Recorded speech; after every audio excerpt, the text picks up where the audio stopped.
Hi, everybody. It's Tanya from Unitive Counseling. Today, I want to talk about the steps of the FMCSA. I think it's important to talk about what steps you go up to with the SAP and then what's your responsibility. So, steps 1 through 4, you're going to do with your SAP. Steps 5 and 6, you're going to do with an employer, or I'll explain this later, a CTPA or an employer. Steps 5 and 6. So steps 1 through 4 is you reaching out to a SAP, asking for them to accept you as their client. Then the SAP goes ahead and accepts you, and that's the first step. And then when your SAP goes ahead and does the initial evaluation, that is considered the third step. The Step 1 and 2, are you reaching out and then your SAP accepting you. So that's steps 1 and 2. Step 3 is the initial evaluation. The initial evaluation is where you sit down with the SAP in person or virtually. And a lot of these days, it's done virtually.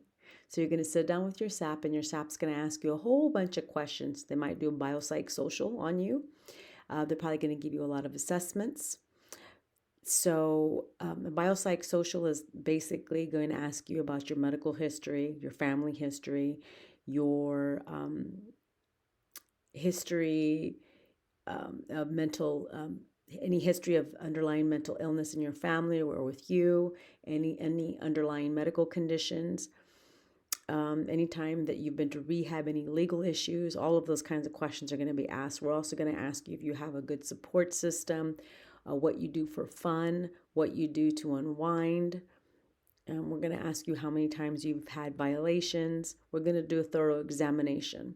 On top of that, we're going to do probably a PHQ-9, which tells us whether there's underlying depression when you come to us, and also a GAD-7, which is going to determine the amount of anxiety that you have as well, if there's an anxiety disorder. In addition to that, we might have you do an audit, which is an alcohol evaluation, and then we might have you do an assessment with about drugs and how many drugs you use, the particular types of drugs you use, and if you'd use them in combination with other drugs. After we do all of that, then the SAP goes ahead and determines from all of that information, determines what your treatment is going to be. Oftentimes, SAPs refer to their team members and ask them, look, I talked to this person, this is what I saw. And so together, the team and the SAP decide what the best course of treatment is going to be for that particular person so that they can get what they need and they can get on their way to healing. From there, the SAP is going to recommend you and refer you, because the SAP is not allowed to do your treatment. You must be referred to an outside provider, and so your SAP will refer you to somebody they think is appropriate for your level of care. That could be a combination of counseling. It could be a combination of counseling, a course, and support groups. Support groups would be like AA, Smart Recovery, NA. Counseling could entail a few sessions to a lot of sessions. And also, you may have some courses assigned to you. And those courses are going to be educational courses. They are from everything from drug awareness to a cocaine course, to a marijuana course, to a CBD course, to an FMCSA course. So it just depends on the SAP and what they want to give you. On top of that, if the SAP thinks that you need more help than that, they might send you to IOP program, where it's you might have to do some work online and go to some groups and do some educational work for several weeks. And then up to the extreme, you could go to rehab, which that could be a 30-day facility if the SAP think that it warrants, that your condition warrants that, right? So you may, if they see something that looks severe, like you're in addiction, that's probably something that a SAP is going to assign you. From there, once you finish all of the treatment, you'll come back to the SAP. The SAP's going to overlook all of everything that you've done and make sure that you've dotted the I's and crossed the T's. And after looking at all that, we'll do a follow-up with you. And then they will determine how many randomized drug testing you will do per year. That information is confidential. and your SAP will not tell you that information. We're not allowed to. We're mandated by law not to tell you. And then we will go ahead and release you, and you'll be done with the 4th step. And then that is when you'll be ready to do the 5th step.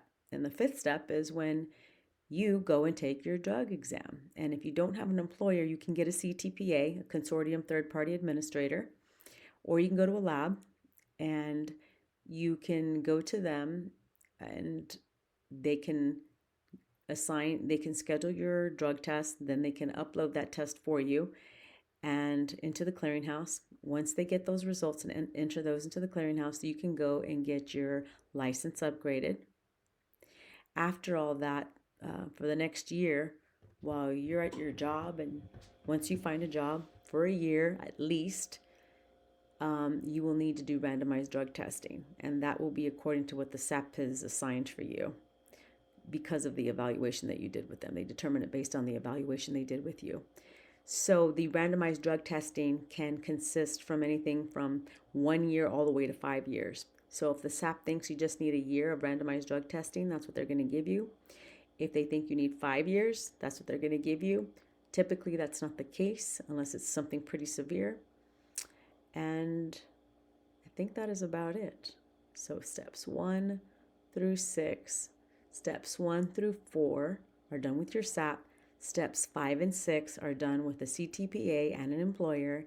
And at the very end, when you're done with your very last randomized drug testing for the 6th step, your SAP does not upload that information. That's up to your job. So a lot of SAPs a lot of clients will come back to me and say, "Hey, Tanya, I'm done with everything, but I'm already done." So like SAPs are already done by the 4th step. So we have nothing to do with the 6th step. So remember, steps 5 and 6 have to do with your employer. So I hope that helps explain the steps for you, and that's a more thorough explanation. If you have any questions about the steps, you can go ahead and leave me a comment below, and I will be more than happy to explain them to you. Have a wonderful day. This is Tanya from Unitive Counseling.